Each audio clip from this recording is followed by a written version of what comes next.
Welcome back, you guys. This is the Art School graduate. Today's guest is a footwear designer at Vans whose path started not in a typical design school, but in social work. During COVID, he picked up a pencil, drew a shoe, and never looked back. That specific moment led him through the Pensole Academy, a year-long apprenticeship with the VF Corporation, and now a full-time design role at one of the most iconic shoe brands in the world. Ladies and gentlemen, my guest today, Shawn Williams. Shawn, brother, how are you doing, man? I'm doing amazing. I appreciate that fire intro. You're welcome, man. But we were talking a little bit before. I had to give him his props, man, because I was like, wow, your story is just, it's inspiring. It is telling. It is showing the heart of who you are. And I just feel like this is a conversation we need to have and let people know that like, talented, gifted Black men are out here creating, man, culture, love, experiences for everybody, man. So Yes. I just felt like that was important and needed. So let's talk a little bit. Let's talk about the early stages of Shawn. So grew up in Richmond, Virginia, around basketball, graffiti, and being the kid everyone asks to draw things. How did you start to feel like, how did that start to feel like the gift was starting to point to you somewhere specific? Yeah, I mean, growing up in Richmond, I played a lot of basketball, and I like as you mentioned before, like when I was in a classroom, I was the kid that everybody wanted to pick to be their partner to draw contests, and people would get mad or like they have Shawn, of course they're gonna win. So I got a lot of that growing up in school. But yeah, I think it's really about I started drawing like buildings, then it went into shoes, and I just noticed this passion every time I drew. I just had this hunger to create and just draw anything I can get my hands on the back of a receipt paper, anything. And, once I started drawing, just the passion started to slowly like build up. And then next thing you know, you're drawing for the neighborhood, like people asking you for favors. Can you create like a pamphlet for this Right. organization? You're getting these all type of requests. So hmm then right then and there, I knew we had something special in our hand. I knew that, I had a gift for sure. Okay, so let's talk about how you put that gift on pause for a minute. And you spent years that many people may not know, first time listeners being introduced to you.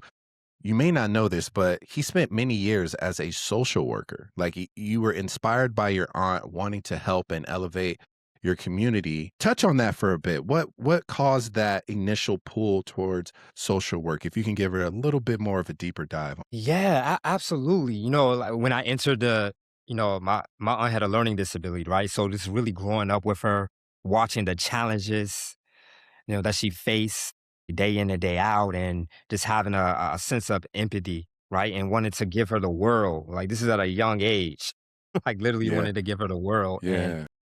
you know, I've been through several journeys in my career. There's retail, everybody been through it. I worked at Pizza Hut, Walmart. I got into sales. And when I entered into sales, I think, I gravitated towards the people. I worked for a staffing agency called Aerotech, right? And I really gravitated towards the people that we necessarily couldn't help. So these are people that come into our office who didn't have a resume, who didn't know how to interview. I really gravitated towards them, right? Really taking the extra time after work to help them out. And that's kind of where the empathy thing comes into play. And, my coworkers around me, they noticed that. And then they also noticed I had a gift for drawing, right? And, they came to me to say, man, I'm not sure this is the fit for you, and yeah, you're really great with people. And that's when the social work aspect clicked into Right. play. And, they made a couple moves and yeah, they made a couple calls and they allowed me to kind of enter that social work space, right? I knew somebody at Aerotech that knew someone in the social work, he had a social work agency, and hmm they put me in touch, and the rest is history. So, but I do want to, if I can make a distinction, I was actually an employment specialist in the social work field. Got you. So I don't have a degree in social work. I want to give my respect to the social workers out there because that's a grind. But Yeah. employment specialists, I'm not sure if you heard of it before, but they're basically helping individuals. It's also referred to as a job coach. So they help Yeah. individuals with disabilities, and individuals in poverty, individuals coming home from prison, refugees. They help them find employment. So a lot of it is Ooh, going into community advocating, speaking to employers, got it. even on the job with them, training, teaching them how to do the job. So there's Wow. definitely a lot involved. Man, that takes heart, brother. That takes a lot of compassion to sit with people who sometimes feel like they're on the outskirts of society and no one can see them or no one wants to help them. That's love right there, man. But Sure. I'm curious about this. At what point did you start to feel like design could, have the same do the same work in a different way? Like, because I feel Mhm. like you're very intentional. It seems that Mhm. way. Like, nothing for you is just like, I'm going to randomly do this. Everything you do is very much like there's a thought, there's a process behind it. So, at what point did you start to feel like design could do the same work, but in a different way? Yeah, this really goes back to, COVID, the COVID era, right? And this is kind of where I rediscovered my passion for drawing because previously I had took like a 10-year break. I didn't draw anything Ooh, for 10 years. wow. Wow.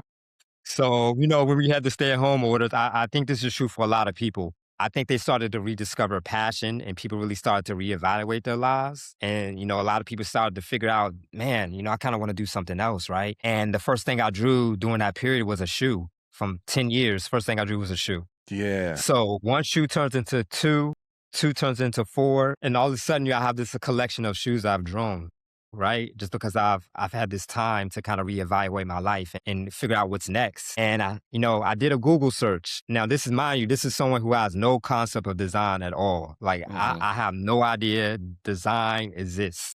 Yeah. I'm just drawing shoes. Got you. So I did a Google search and Pensole Design Academy came about. And Anna Smith, I'm always indebted to her for, responding to my email, right? And I told her my story and Yeah. she assigned me my mentor, Chris Dixon from North Carolina, my guy.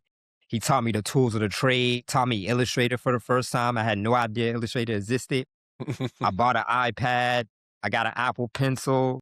I started learning. Yeah. Yeah, he just took me under his wing. And Pencil, then this masterclass came about, Hmm. sponsored by Pencil and VF. And I think 300 people submitted applications. You had to do two Yeah. sketches and you had to do a 4 or 5 minute video describing your sketch. Got you. And they picked me out of 20, well, they picked 27. I was one of the 27. Hmm. And they took us through an 11-week design course. Throughout the design course, one thing I noticed that I showed up differently from everyone else. Yeah. What I kind of started to see like, oh yeah, I present a little differently. My Hmm. sketches are a little different. My mood boards are a little bit unorthodox, Yeah. right? And then that's when I started to figure out. Now I use analogy all the time. You can elevate your community in a variety of ways. I chose to do Yeah. it through a number two pencil. That's when I Nice. started to really figure it out. Wow. So, brother, why a shoe? Out of everything you could design, why did a shoe just call your name? Playing basketball and I used to hoop and I used to like watch the OGs. Like this is back then, and they had the foam posits, you name Yeah. it. I Yeah. go from memory and draw what they had on the feet. So that's Right. really sparked the passion. I used to go Got home and it. draw the Jordan 12s. Like Yeah. that's where it started. And I think me and my boys growing up, we just had a love for the shoe culture. Lining up, going to the you had the new Jordan. So that Yeah. Monday came, you watching the high school You hallways. talking about Who that got 10 them you talking on? about Who got them? Yeah, you talking about that 10 p.m. sitting outside, cold, snow, Yes, rain, got a campfire, or yes. you just standing there standing around? Yeah, Yeah, waiting calling the on the store, blowing the phone up. right. I get "What it. time I y'all get open?" it. Right. I get it. So I'm curious now that you said, being in this space, being one of the 27 that got chosen, how did that make you feel? Did you feel, and this is something I think many people touch on, but some people don't or probably don't understand it. But did you ever have that imposter syndrome where it's like, damn, these people out here are like traditionally trained professionals coming to this trying to switch it up, and I'm just out here doing it for the love of the game. Did you ever have Yes. that feeling? Yeah, absolutely. I mean, I would say the first couple weeks in the pencil class was, "Whoa." It Mm, was like, wow. Like I've never been around design before. So you see the sketches, people putting together mood boards, they're talking about materialization, consumer profiles. All of this is new to me, mind you, right? And it was kind of one of those moments, but I knew I had something unique, right? And I yeah, think it was important that I hold that dear, right? And I think you can be inspired, but you still stay true to yourself, right, right, right? right, And right. I think because how it was just such an unorthodox way, like how I approached design. I knew I had a chance to challenge the space and push it. So what was going through your head in those initial moments of applying, getting, and now you're in this space. What was going through your head? Was it, I can't fail? Was it, failure's not an option? Was it, I'm just going to have fun with this? What was that moment in your head when you were present with those feelings? What was that? I always understood the bigger picture, always the bigger picture. So for me, it had to be the journey. Design is just a vehicle for me, right? I mean, ultimately, is to really elevate the next generation. Design is just a vehicle to do that. But it was always about the bigger picture. I think when I learned this, when I acquired this skill set, Yeah. when I build a community, how can I all Yeah. give it back? Right. Right. So this is Right. me. This is my mentality during the pencil class. I'm like, okay, I'm on this pathway to become a designer. When I get there, how can I all give this back? Right. Right. How can I push this beyond design? How can it go Right. further than that? Okay, that makes sense. Okay, that is a very clear thought line because sometimes it can be excitement, overwhelming, all that. But if you have that solid understanding of, okay, the bigger picture here is this is just a tool and I'm going to be the vessel to communicate whatever I need to communicate. That's, I think, it makes it become less of a tedious task and more of a like experience because you know what you're Absolutely. creating for a greater good. Yes. So Yes. I'm curious about this though. Let's talk about that relationship you built with, you mentioned Anna and then Charles Mhm. Dixon. Like, what did that teach you about what it means to be taken seriously in an industry that you were completely brand new to? Because they poured into you because they Yeah. obviously saw something. So Yeah. what did that what did It was just a beautiful thing. I think Chris and me and Chris are very similar in a lot of ways, right? We necessarily don't come from a traditional background from design. And Anna, and just to see someone at the level of Chris and someone at the level of Anna embrace me fully when they like, no, yeah, I don't have any type of background in design, right? But they just embrace me fully. And it just made me feel, it just gave me a sense of confidence. Like, oh right. man, these people, yo, they're elite at their craft and they embrace me and they see something special in me. So Yeah. the confidence, it just elevated me. It just really takes one person to believe in you. That's the truth. That is 100% the truth, and I can One see you person. still reflect I can see in your eyes, brother, that it's you still reflect on that moment of them just, like, believing in you and accepting you and showing you, "Hey, you're worth it. You need to be here. You're valued here." That can mean a lot to people of color and people in these spaces, man. So, let me touch on this, though. The diversity design apprenticeship, Mhm. that you did that. It took you to I'm talking about across the country, New Hampshire, California, Denver. You went to all these different places, and each brand is completely different. Like it's a different world for each brand. What did rotating through each brand teach you about how culture shapes a product? Because you're also bringing your own background into it, which is your unique storytelling. So, how did you manage that and incorporate? Yeah, that apprenticeship, it was just an amazing experience. You know, Ultimately, that apprenticeship, it was five of us. So it was Ashley, Guggen, Gabo, and Jesus. And yeah, we were known as the Pencil Five. So we were just traveling the country. It was kind of like the episode of The Real World. Like we would Oh, stay in a yeah. house, one house. And then you're moving I to was the the next oldest, one. Gabo was the youngest. Yeah. So we just had a great variety. I didn't have a design background. A couple other people, they had design background. So it was a great time. And we got to experience Denver, Colorado. I'm not an outdoors person, but that's my first true exposure. So Yeah. yeah, I'm hanging off the side of a mountain with a rope. Questioning life decisions. Why am I here? What led me Yo, to what am this? I doing? I'm on the side, Right. hanging off the side of a rock. I'm in New Hampshire. Like I mean, I grew up on Timberland, but this is New Hampshire. This is moose. This is Yeah. Like they use it for active wear. We use it for fashion. It's two totally different conversations. yes, a whole nother world. And then California's man. Like I never thought I'd be in California. I got to the West Coast during my time at Vans during the apprenticeship. My first time seeing palm trees, dolphins. Wow. It was just amazing, but it grew, and each brand had its vibe. Like Timberland, New Hampshire, you got to work on like some pro product, some workwear product. That was a different vibe. I mean, California is surf product, lifestyle product, right? It's beautiful. The sun is always out. You got Denver, Colorado. You got the North Face Ultra, a great running brand. So we just got a taste of a little bit of everything, but that's what made it such an amazing experience. And also we grew as people together because all we had was each other. It was just us five. That's just that. So I'm talking about those little, like, that's what we spoke about before. It's just like I started this podcast because I didn't see anybody. I didn't know anybody. I didn't have anybody to talk to about this. And I get it. Trust me. I Yeah. totally get it. Now, let's talk about this decision you had to make. You said you gravitated towards Vans partly because of Mhm. the lack of diversity you saw. Mhm. Now, that is being bluntly as blunt honest as possible, right? But Yeah. can you talk more about the decision for Vans versus any other? And what are you hoping to change while being in this space and in this room? Yeah, I think my stop at Vans, and I feel like this is mostly true of corporate America in general, right? It's not really too many of us at all, right, in these spaces.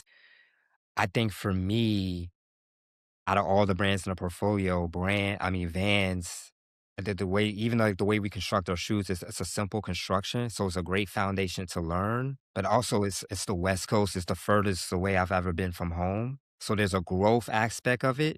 There's a growth from a personal standpoint, and there's a growth from a design aspect of it. Right. And I feel like Vans gave me the most wiggle room because if you actually come to Vans, man, it's corporate, but it's a different type of corporate. So Like there's a little dress bit more down? wiggle room. Yeah, no, Yeah. well, you don't really see collar shirts.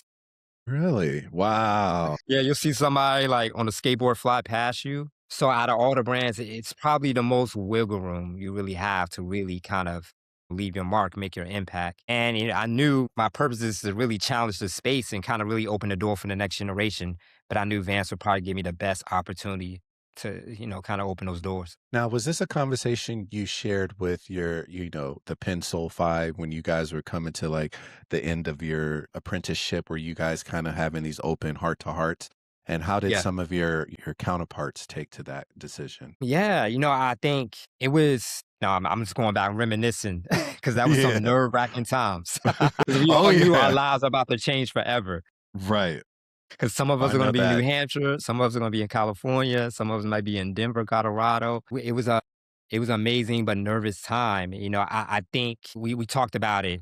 What we talked about how we felt about each brand. We talked about, a decision like that, you have to consider everything. Like what type of shoes you want to work on, what brand speaks to you the most, where do you want to live, what's going to challenge you the most, where can you make the most impact. So those some, some amazing conversations. I think what stage of life are you in?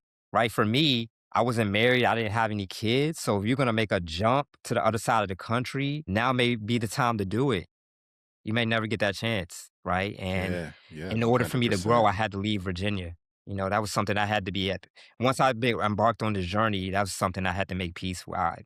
There's a potential that I wouldn't come back to Virginia. Now, how did that sit with you? Knowing that everything that developed you, created you was back at the home base. How did that feel for you? Yeah, that was a tough one. I mean, that's all you know. Your family, your friends, your community, that supported you, taught you everything that you know. Yeah, that was a tough one. I think sometimes our dreams outgrow the place we call home, Mm, you know? 100%. Absolutely. And I knew this mission, this journey I'm about to embark on, I had to transcend Virginia and I had to leave.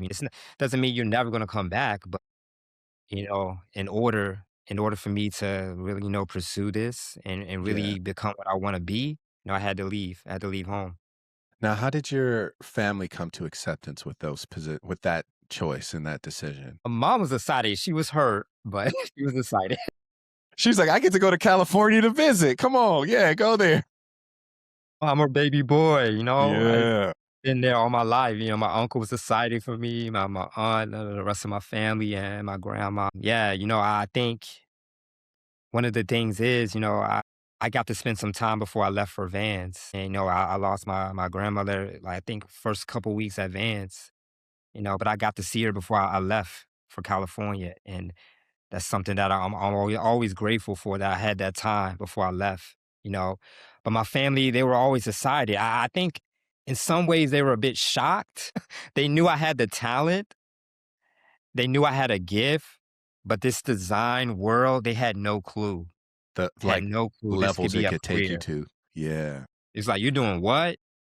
I And didn't I even know don't that was possible. Right, and I'm thinking, I don't even know if Vans are popping on the East Coast like they are out here, so heavy. Yeah, it's different. I didn't grow up wearing Vans, but you come out here, like, the mailman got them, the dog got them on. It's a man, our Vans has the most loyal consumer base, for sure. Yeah, most definitely. So Sean, let's touch on something that's very close to you, designing with a purpose. You Mhm. describe your approach to design as storytelling, and you specifically talk about designing to spotlight underrepresented people. How do you actually bring that into a work that is very commercial? How do you do that? That's a great question. So I'm on a lifestyle footwear design team, and so that means I'm responsible for 125th Harlem and Middle America, Arkansas. So I gotta know everybody. I'm designing for Right. everybody. So I can't just design what's cool for me and my crew. I gotta consider the entire country and the world sometimes. I think it's for me is how you present it, is how you package it, right? I think there's I've had some times in the past where, like when I present a shoe, I might pitch it with a HBCU theme, just to show it in a different light, in a different Yeah. world. Yeah, yeah, Like yeah. the car shoe that just came out, I did a photo shoot in Richmond, Virginia for that, right? My Damn, that's homegirl, dope. yeah, we we set that up, we had a kid model the shoe, but that's the one of the things I'm talking about. That's a full circle moment, right? It's important that everything in that photo shoot was Richmond. It was Yeah. rich, it's full circle, right? And that shoe is for the masses, but I wanted it to be about Richmond. So when you're in this thought of designing and culture, how do you manage to not overdo it? Like how do Mhm. you manage not to beat it to death, but you still Yeah. want the shoe to be the spotlight, but at the same time you want that healthy balance of storytelling and uplifting of a shoe. How do you manage that tension? Yeah, I think it's really having confidence and flushing out the design process. Like no skipping steps. Like literally going through the grind of it, right? And just telling that journey, like the ideation phase, like the crumpling up paper, like this ain't it. Like let's go, keep going, keep going. Yeah, yeah, yeah, Like yeah. really people taking on that journey, right? And because the thing about design is you want to have great storytelling, but it's still a product. It has to perform as well, right? You need both Yeah. Yep, both yep. have to be top tier elite, right? But I think it's just really taking people through that design journey. They're seeing my process, how I ideate, some of the things I'm looking at, color materials. Yeah, I think it's everything given their equal balance. Yeah. Now, I'm curious you said that because that was going to be my next question to you. Is like the process. How do you break it down? How do you get from idea to completion? Is it they come and present, hey, we're working Mhm. on this season, or is it more of, Yeah. hey, we're trying to try something new. What do you guys have? Like, what does that look like for you when they first send you a brief? What is it that you're breaking down first? Yeah, the brief is kind of like it's something that the merchandising team they pitch, right? And you as a designer, it's up to you to really take that brief and interpret it in your own way, right? So sometimes the brief has guardrails, perimeters, sometimes it's blue sky, right? You're free to create, right? And really just really understanding that brief and really understanding, and this is kind of where the research, really tapping into the culture, like really being in the streets, really understanding what's trending, things of that nature, right? So you have the confidence. So when you back up, when you pitch something, you're able to back it up, right? And yeah, so with each brief is really taking that brief and just really interpreting it in your own way. I call it the sauce, right? I mean, Yeah. for the car shoe, for example, we need a novelty boys brief, right? Right. So for That makes me, sense. that can cover a lot of things. It could be an airplane, could be a wolf, right? Right. It could be a variety of things, right? But I wanted a car bed growing up. I begged my mom for a car bed, So that and that's where the That kinda inspiration helped came with from. it. That's dope. I love So that you that's what pulled that made out, man. That's so it was cool. my childhood experience, man. So that's a example of taking a brief and really filtering it in your own personal way. So, something I'm curious about is your lens when you're designing too, Mhm. because you carry that social worker's lens, which is a very compassionate and having empathy. So, what does that actually look like in your personal practice? Day to day. I'm all about community. Like that's probably my favorite word, community. But for me, I said this in the beginning.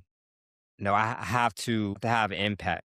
I have to impact the people around me, right? I have to open doors. And for me, it doesn't really matter whether you're part of our amazing housekeeping team or you're the CEO. It doesn't matter. Right? Like respect equally. It doesn't matter. You acknowledge everybody. Everybody gets the same, yeah, the same amount of respect, the same love. Hmm. Doesn't matter, right? And I think when people see that, I think they're inspired by that, right? Yeah, And yeah. it's not only empowering. It's like it's not any good if you're only empowering yourself. Like, what about the people around you? Or the people Like, what coming type of behind doors are you. you Yeah, opening? yeah, 100%. So, with your optics of like coming in with compassion and empathy, what do you see that someone with a traditional design background may miss? Because for us designers, like I've been doing design since Yeah, junior college. So I've yeah, known just design. But now yeah. it's like if we were in the same space, what is it that what is that one thing some people sometimes forget, I would say? Because it's like being a designer, we know we are problem solvers. It's almost like Mhm, a math equation. We got this, mhm, we got to get here and it has to equal this final product. But mhm. sometimes we need someone to come in who's not familiar with it to be like, "Hey, Yeah, actually, let's slow down and let's look at this." So, what do you think that this is that most designers would usually miss? I think the storytelling aspect for sure. Yeah, I think design, one of the things is I think, we kinda get into problem solving mode, right? yeah, And, we hammer out the technical details, the materialization and the ideation phase. But to me, the product, it should make you feel something. It should impact you in some type of way, right? And that's just the foundation of storytelling. Like, so when even if I try to pinch something, I try to attach like a personal story to it, yeah. right? Because the shoe is it's the technical aspect of it. It has to perform. It has to hit the fundamentals of design, right? Or people Hmm. are not gonna buy it. It has to work, That's true. right? Yeah. But to me, it's like when I want somebody to open that box and they look at the storytelling, I'm like, wow, wow, this inspires you. Like the person that made this came from here. Like, or this message on the back of the shoe. Oh man, that's a quote his mom used to say to him. Just little Right. things like that. Right. Like the number on the footbed. Oh, that's the area code where he grew up at. These subtle things. Wow. Yeah. Wow. That's damn near perfect, bro. To have that kind of insight of putting that little, it's almost like your own little fingerprint on it, like your own Yeah, little fingerprint on it. But that fingerprint, it's not going to be the same, but it could tell the same story. Someone can see that, be like, "Yep, I know that. I had that dreams of that. I had this. I thought of yeah, that." That's beautiful, man. Wow. Now for I sure. gotta incorporate that to my students. Like, hey, hold on, wait, before we jump off the ship, here we go. What are we going to leave behind that a person is going to remember forever when they get this? That's beautiful, man. Yeah. So now this is something I was thinking about because Mhm. I have a ton of shoes and we can talk shoes later, but footwear is deeply personal. Even for Yeah. us in culture, we know it has to match, it has to look a certain way, it has to like some people have different styling with it. They sandwich it, meaning the shoes match the shirt or the hat. Some people do like the offset tones and different things like that. But for you, footwear is deeply personal, but also Mhm. mass produced. So, how do you Mhm. hold onto meaning in something that is commercially made? Like, how do you deal with that tension of, hey, this is about to be 8,000, pieces. How do you Yeah. still hold on to that knowing that someone from California may see it, Texas, Vietnam, China, South Africa, Egypt? Like, how do you manage that tension of keeping the meaning universal so everyone can feel accepted by it? Yeah, I think it's really having a conscious of like every consumer, like really knowing the consumer, right? And even with collaborating with marketing and how the vision gets out, like really kind of pinpointing that. And the design process is, I go back to that example that I used with Harlem in Arkansas, right? Yeah, It's really having a full understanding of those consumer groups, right? There's sometimes I design shoes are specifically made for Kohl's or Famous Footwear. Like these are places that, our parents might shop, our grandparents might shop in, got it. right? But really Yep, taking the time to do my due diligence and really understanding who that consumer is. I think a lot of times what I see from, the next generation, they're trying to get into the game, like the youngsters, they're like, man, I want to jump to doing the cool stuff. Put me on the cool project. I want the collabs. It's not that easy, chief. Trust me. No, it's not. There's nothing wrong with a $1 million kid's banger. Right. There's nothing wrong with $1 million Cole's banger, Right. right? You have Because to you be still well versed produced in it. all of these worlds, right? You have to. That's something that I stress to in my mentorship. You have to be well versed. You can't be stuck in one world. So this is one I hold dear to me because as a designer, I love this aspect of it.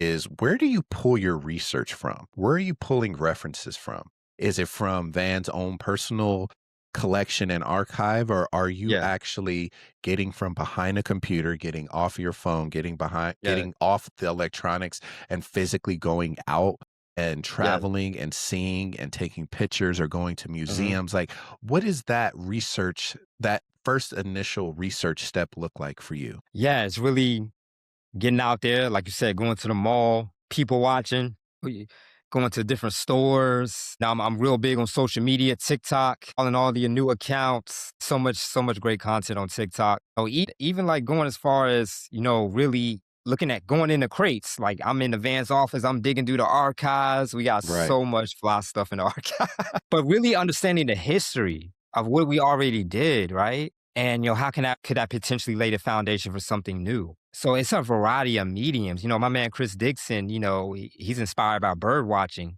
He gets his color palette from birds. That's a nature component. That I mean, it can really tap into anything, anywhere, Yeah, yeah, yeah. all Wow. types of expo. Wow. So let's touch a little bit on your, community visibility and representation. That's seems like Hmm. that's a very big overarching theme within our conversation. And so you've spoken at James Madison University. You've inspired kids in Richmond to start drawing shoes.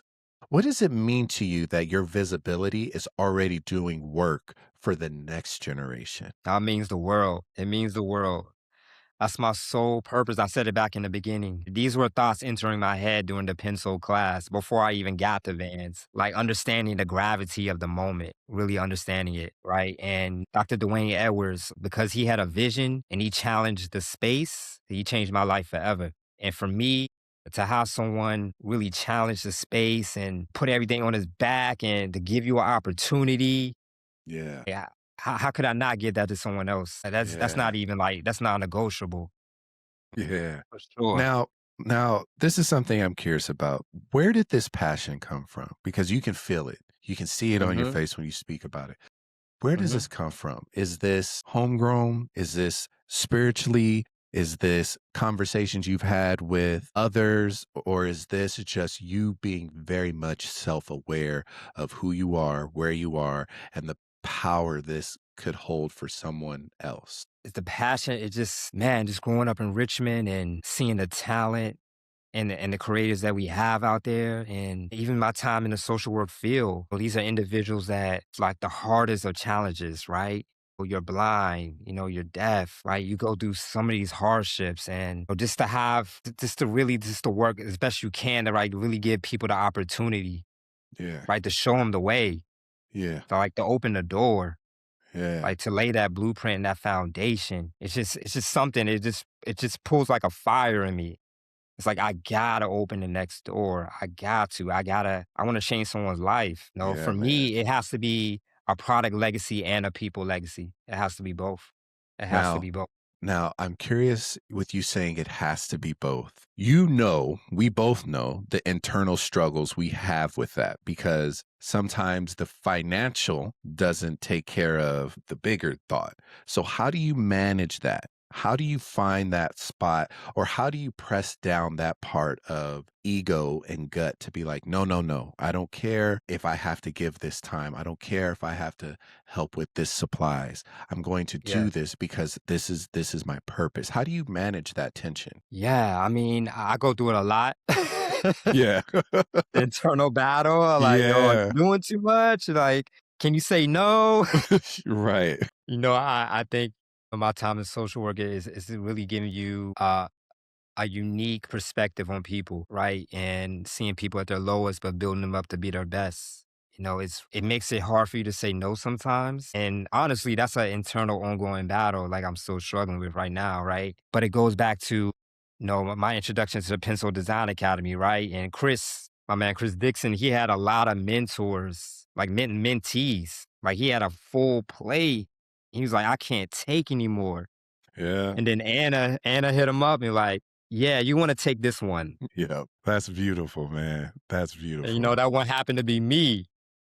So, I think about that moment a lot when I'm feeling overwhelmed, right? Going back to what I said, it just takes one person. To just That's make the that thing that keeps me going. shift, make that change for you. Yeah. Now, you said growing up in Richmond, you couldn't even fathom designing shoes as a career path because people like you just didn't see that as an option. Now, you've been in this position, you've been here for a minute. What needs to change so that a kid in Richmond or anywhere does not have to discover this by accident?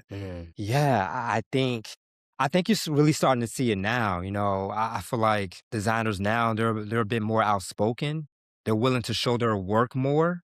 Yeah, I think you see it definitely. a lot more on social media, and then the next generation is even going to be more empowered, right? Right. Yeah. So I think it's really awareness. I think you look at the colleges, it's more, footwear design programs.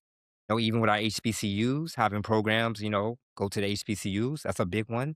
But I think it comes down to exposure, exposure at the college level, exposure on social media. Like people have to know, like they have to know this world exists. Right. Most definitely. Man, because sometimes I think back to my own early design life and career. And sometimes I'm just like a lot of the things that are happening now. Like I've spoken with, I think you and him would get along very, very well. His name is Maurice. And he has something where he's working with inner city kids.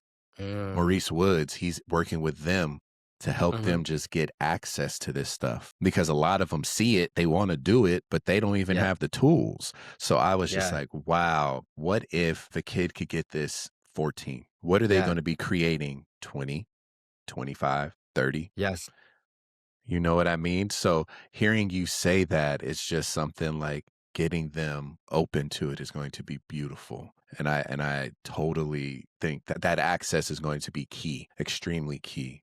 So, I mean, exactly, yeah. exactly.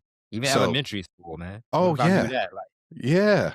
Right, just taking your early drawings and turning those into something. Like all those years of just sitting there drawing because you wanted to, not because you're in trouble. You could take that yeah, stuff and just lean into it. So yeah, I totally hear you, man.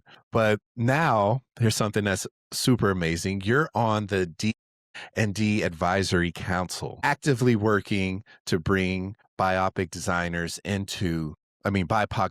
into the industry. What does that work look like on the ground and why does it matter? oh man, a big shout out to Andrea. She's been amazing. I think I joined them when I first initially got to Vans. I want to say my first couple months at Vans is going back, but it's really gave me a lot of opportunity to really get out there in the community. Like we're talking about high schools, just really being out there with the students, Yeah. students that have made like they don't have any idea that this world exists. I get to come in and show them my projects I'm working on. I get to bring them to the Yeah. Vans office, and their mind is blown when they see things that are not going to come out in 2 years.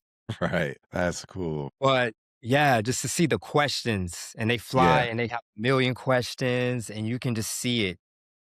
You Yeah. can see the spark and the amazement, and, that work is beautiful, and, I think it's, me being on the council has allowed me to kinda spread that to our community, to kinda bring Vans to those communities or bring those communities into Vans, right? Just to give people, just give the students that they something they never seen before.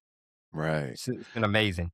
Education is what we've spoke about a little bit before we started. And I think that's huge because it's like the reason I'm instructing and a professor is because it's just like no one looked like me. No one had the earrings, bald head, tattoos coming from the background I come from. And then having these students look at me and they're like, wait, you the teacher? You the professor? Like, okay, we can do this. So I know for those kids to literally walk in and see my man, wait, he got braids and tattoos? He can wear earrings to work, y'all. Y'all see this? Like, can you imagine what that feels like? I bet you Yo, he's cool.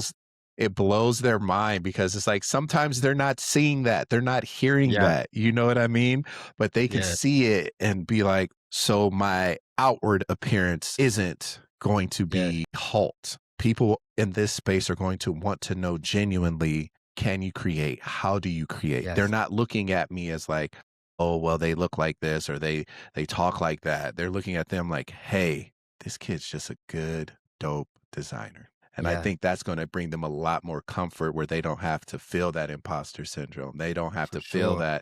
that pain of like, I gotta switch it up. I gotta change. I Yeah, gotta cut my hair. I gotta look this way. And it's just like, no, yeah, we're accepting of everyone. Can you do the work? That's where we're at yeah, now. And I think that's yep, beautiful. I think that's for beautiful. sure, for So now sure. Yeah, here's my one section I throw in all the time. It's the rapid fire where it's just like I ask you a question, you give me the best answer possible. I've stumped 3 people. So I'm doing pretty good. I've stumped 3 people. So let's see how well do it. you handle these. Here we go. First one off the bat. Let's see. Favorite shoe you've designed or been a part of? Car shoe in stores now. That's an Easy. easy one. Okay. Look, I thought you was gonna be like, hold on, let me go through it. I got some stuff that ain't came out yet. So hold on. Okay. I do Now have what some stuff coming out that may become my favorite. Okay. Now let's think about this one. Social work or design? Design, What because yeah, go ahead. I was no, that was gonna be my question. Why? I was gonna say, what about design has made you change it? Because design, it's allowed me in a sense, like everything I learned and the person I became in my time in the social work field, I was able to implement it into design. So it's a perfect marriage. I didn't have to choose. I didn't have to choose to be, are you a designer or you're in social work?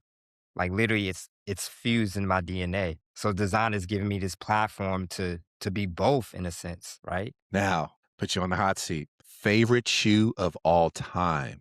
It doesn't have to be Vans, but favorite shoe of all time. That's easy. The phone posit. Dude, you like those heavy bricks? Those things are so heavy. I loved it. I love the phone posit. I mean, Okay, let's break that down. Why the foam posits? To me, the things are like walking around with bricks on. Like you talked about Tim's, it's like you walking around with Tim's on every day. So explain to me they were why foam heavy. posits. Yes. I think it's such a futuristic looking subversive shoe. You know, when it came out, there's nothing that looked like it on the shelf. True. So I remember seeing that shoe and I was just like, yo, what is that? I think I saw him on Mike Bibby's feet when he was in Arizona at the tournament. I think when you wore the Royal Blues and Penny, Yeah. of course. But you were just like, yo, what is that? Yo, how do they make that? Right. I mean, I just became fascinated with that shoe. It was too, the retail was crazy, so you couldn't get a pair. But Yeah. Okay. So let's talk about this one. One thing about foot design that most people get that is truly a community to bring these shoes to life. Now, I think oftentimes people see the designer, and in essence, you become the face of the project, right? But I can't do this without marketing. I can't do this without our fit testing team. I cannot do this without our development team. I cannot do this without the merchandising team. I cannot do this without the other designers around me, mentors. Like everybody's pitching in to bring this to life, right? And it's truly a community to bring yeah. these things to life. And yeah, I think that's something that I notice when I speak to the high schools, when I break down that process and how many people are involved, they're like, Yeah. whoa. Yeah. I But believe it. it takes a village. Yeah. Okay. Just a couple more in this section. Cool. Something from Richmond that never leaves you. The Southern hospitality. Yep. Yep. Most definitely. And now this one. Which is harder, the career pivot or surviving the apprenticeship? Career pivot. I I can didn't know see how it was that. gonna go. So we just have a few more questions for you, man. But so you left a career built around helping people to enter one built around making things for people. But the way you talk about your work, it sounds like you've never actually left. What have Mm-mm. both paths taught you about what people really need? Yeah. That's a good question. You almost stumped me. Man, like even like the concept of design, like it's so technical in nature. Like I think oftentimes you don't even think about it, how it can impact someone. You know, I think it's, we look at these products that we wear every day, but the stories behind them, like who created them, the teams that created them, and the stories that they tell, and the feeling you get when you wear them. You know, I think it's just amazing. Comes from a product, right? That, that's Right. on a shelf. It's not Right. supposed to mean all of that. It's a Right. No. shoe. Right. 100%. So when you're able to, yeah, going back to what I said, when you're able just to take it beyond the design, that's the thing for me. So what does good design teach us about being human? I think it's in essence you solving problems for your community, right? Right? You kind 100%. of it could be someone you never met before, right? Me designing is I'm solving a problem for someone in like Atlanta or Chicago. I never even met them, but I'm designing a dope shoe that when they get it on their feet, when they wear it the first day of school, where they at the festival, they feel something when they put those shoes on, right? And we probably gonna never ever meet in life, right? But because of your division, and the team around you, you're able to provide that feeling. And to me, that's dope. Now, this is something I feel a lot of people probably are in this space or have experienced it, but I'm curious to hear your take on this because many people feel in society now, they're pulled to choose one identity, one career, one path in life to get to wherever they want to go. But Mhm. your life is a literal blueprint of when something goes different, go for it. So, what advice would you give someone who feels basically pulled to one path that doesn't look like anything they've ever experienced before? What advice would you give them? Embrace that challenge and embrace the responsibility to be the first one of being the first Man, one. that carries a And lot of heavy weight though. That's heavy it for some does. people. It does. And just to take on that responsibility and take on everything that comes with it, but to open that door, to be the first one to go through it and hold it open for the people coming behind you, it means the world, right? I describe it like you at a haunted house, man, the haunted maze. You get to the Yeah. entrance, the group is looking around like who's going Yeah. in first? Yeah. Yeah. And you always got that one person to volunteer, like, I'll do it. Yeah. But yeah, they're like embrace the challenge of being that person, right? And the thing about it is everyone that comes after you, they're gonna improve. They're gonna watch your mistakes, the things you done or did wrong. They're gonna improve on that. And they become like a better version. They're gonna Yeah. build on what you already laid down. That's what it's all about. You'll be better than me. Be great. Right, 100%. Now, what advice would you give the next generation for someone listening who does not have the traditional background like me or who's coming from a multidiscipline background like you, who maybe has a completely different career, but they feeling that like you said earlier, that urgent fire, that urgent pull towards something else? What would you actually tell them? I think it's having the confidence, right? And taking the risk. And this is where your community comes into play, right? You have a strong community that will support you. But it's one of those things that just going for it, just truly going for it and being okay with the outcome, right? But at least you tried. At least you tried. And the thing about it is like when you take that final lap in life, like no regrets. Right. You did 100%. everything, right? And it happens differently. Everybody's story is different, right? It's some people. It takes for some people they never find their purpose. Some people find their purpose on the kindergarten playground. That's true. It happens differently for everybody, man. Right. But when you find that purpose, Yeah. it's a wrap. Yep. Yep. Now, Sean, my man, we've been rolling, but I want to touch a little bit on your legacy. When someone picks up something you've helped design, whether they know your name or not, what Mhm. do you ultimately hope people feel? What do you hope they carry with them after that experience? Yeah, anything is possible. Anything is possible. That you can challenge the space. Like, you can stay true to yourself. Like who you are, you hold that dear, right? That means something, regardless. Everybody's different. There has to be space for all perspectives at the table. That's how culture moves forward. If you Most if you're not definitely. challenging it, we can't move forward. Yep. 100%. Like our great hip hop philosopher J. Cole says, dream like you've never seen obstacles, man. Yes. No ceiling. Right. Exactly. Well, you guys, thank you so much for listening to our podcast today. I have the talented, the compassionate, the thinker who's always putting the human being first before his design, the man who is sitting here with empathy in his heart and in his work, who's leaving these breadcrumbs for the community to come behind him, the talented, the innovator, the thought provoker, the great, the talented Shawn Williams. And my name is Justin Robinson, and this is the Art School Graduate Podcast. We'll catch y'all later. Peace. Much love.